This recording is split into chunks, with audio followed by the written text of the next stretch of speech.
In this episode of In the Loop, we're giving you a peek behind the curtain as part of National News Literacy Week. We sit down with the CEO of the EW Scripps company, our parent company, to talk about the role journalists play in gaining your trust every single day. We exist to serve the people of this country, and I think we have to make sure that we're always living up to that standard. Plus, the Oscar nominations have dropped, and Everything, Everywhere, All at Once is, well, all over the place. We look at what other films are in the running and trends with this year's Academy Award nominations. This is In the Loop. I'm Christian Bryant. We'll get to those stories in a few, but first, it's National News Literacy Week, and while that might not mean much to you, it's a pretty big deal here at Scripps. In honor of it, we thought we'd explore some common complaints about the media this week, since we know y'all got them, take ownership for our faults, we know we're not perfect, and figure out how we can do things better. To kick things off, let's start by looking at why people avoid the news. I guess if you're watching this, you're not avoiding ITL specifically, and we appreciate that. But turns out a lot of folks choose to avoid the news in general. A Reuters Oxford study found more than 40% of Americans sometimes avoid the news, and the main reason is that it's too negative and, quote, brings down the mood. I think that the media have always been accused of being excessively negative. That's Ed Wasserman, a professor at and former dean of the Graduate School of Journalism at UC Berkeley. He spoke with Scripps News about the factors behind declining news consumption in America. News is in part defined around things that depart from significance, things that draw people's attention, things that people find shocking or disturbing and feel that they need to know about. Let's face it, the world's a weird place, y'all, and journalists are just trying to make sense of it all. And I gotta point out that we as humans also have what's known as negative news bias. Research shows that bad news prevails.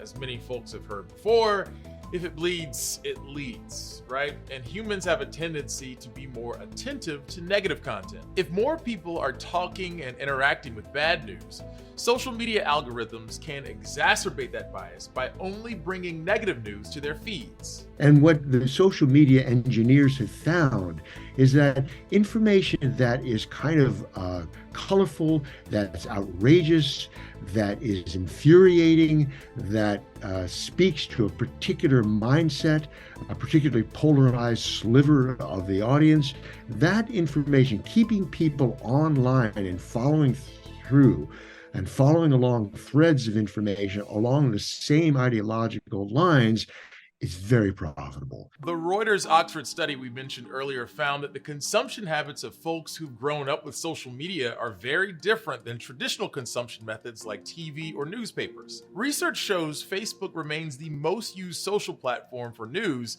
but users also complain they see too much news in their feeds compared to other platforms. Meanwhile, on TikTok, 15% of young adults said they used it as a platform for news, with Americans having some of the higher numbers among countries surveyed. Where people consume their news can also depend on political affiliation, as we covered a bit Monday. Regardless of how or where Americans are getting their news, being, quote, worn out by the amount of it is one of the most cited reasons for news avoidance. Take the war in Ukraine as an example.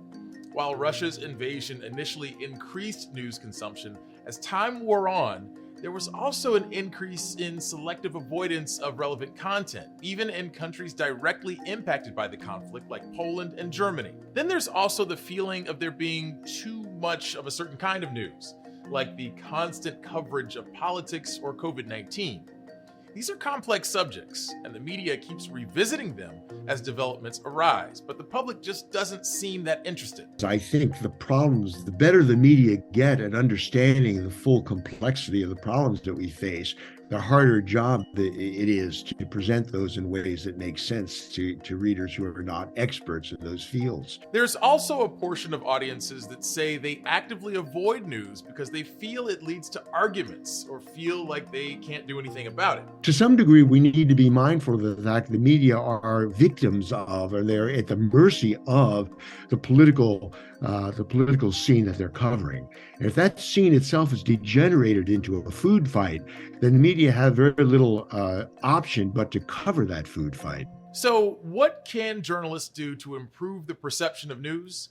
Nina Alvarez, who is the director of global journalism at Columbia Journalism School, says the media can improve on how we cover and explain some of these polarizing topics. I think that we've focused on one aspect of the border crisis, and that is the negative impact that politicians want us to talk about. And I think that we have allowed that narrative to be the only narrative. Not that there's much positive to that story, but I think that there is something that would help the American viewer understand better what is really behind this massive migration. That's something Alvarez mentioned is basically a shift away from reporting just the he said, she said of an issue and go deeper, explore the why, and inquire about solutions. Not to toot our own horn, but that's something In the Loop tries to do with all of our deep dives every night, taking a step beyond the headlines and digging into a topic. Media experts say it's crucial news organizations evolve our approach to be more human and solutions focused. Not only does it create a common benefit, but it also engenders a certain gratitude and toward the media that are presenting us with those stories. Being a journalist isn't always easy, but for many of us, it's the passion that drives us. So we'll be here as watchdogs because for many of us, we actually care about this stuff. If you don't care about the world, if you don't care about others, if you don't care about people, don't be a journalist. It happens. We have journalists who don't care about people, but they're not the best journalists.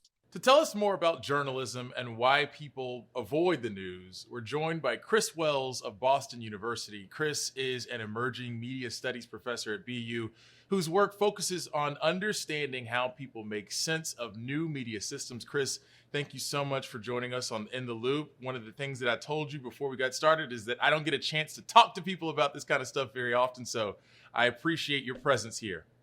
Absolutely. Thanks for inviting me. Yeah, without a doubt. So we've been exploring this idea of negativity in news, and experts we've talked to so far seem to suggest that a lot of that comes from what's actually happening in the world around us. Let's take politics for an example. We see reporting on the vitriol that's happening within political circles, and it just so happens we've seen a lot of that as of late. Is that too simple an explanation, or could the media be doing more to report so-called bad news differently?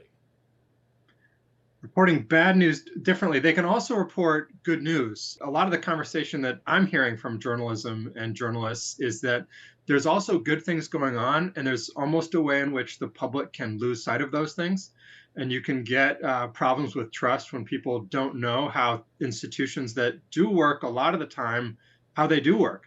So, for example, if you take one of the sort of pseudo scandals that we've had in the last few years in terms of our electoral system, we've had a big debate about the electoral system, partly because Donald Trump pointed his finger at it as being a big problem.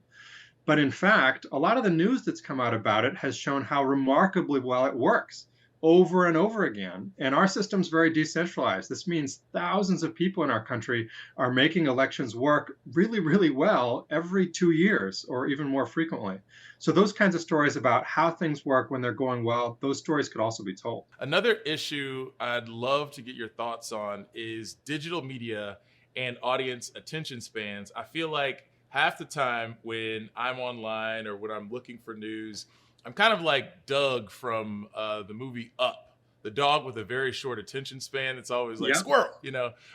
We have so much news on our fingertips these days, but algorithms are dictating a lot of the news people see and also bombarding people with news, causing many folks to just disengage. What are your thoughts on that, and how can we as journalists keep those audiences engaged in what we do? Man, that is a big thorny question, right? Because there's so many things happening there's so many things happening at the same time, because inconveniently, just as this has happened, the economic model for journalism has turned upside down. Newspapers especially used to have these rich revenue streams from print advertisements.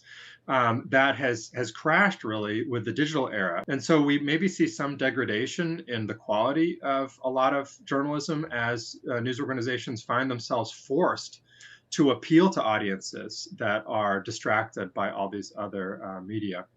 And then as you mentioned the algorithms, we also have to keep in mind that there's really smart people who are spending a lot of time and resources to capture our attention and kind of grab it. And we're all kind of subject to it because they're using really psychological science. As a journalism professor, I like to tell my students to keep producing really high quality journalism, and that will get noticed and it will make its way into the public sphere. But there's also a bigger problem that we as a society have to think a little bit about, which is that the public good that is created by news in terms of an informed public isn't well served by this economic model. And we need to think about how we're going to fund that public good, just like we try to protect the air or the water. Having a public that knows what's going on and knows what the institutions around them are doing is a public good that we have to find a way to protect, even if the particular digital media environment we're in isn't doing a great job of it. Over the past few years,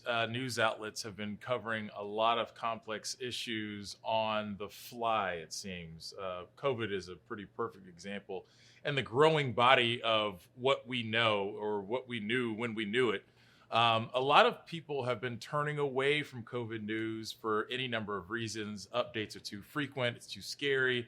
It's too tough to understand, maybe even too divisive for some folks. How do we get audiences back there and get them to care about something that's still posing a threat to our health and safety? Yeah, I think you're right about those things. There's definitely also an element of fatigue that they've just been hearing about it for going on 3 years, and they're tired of it. But I think that recognizing that part of it is fatigue is worth it, because it means that we can kind of recognize that some folks aren't going to be reached necessarily.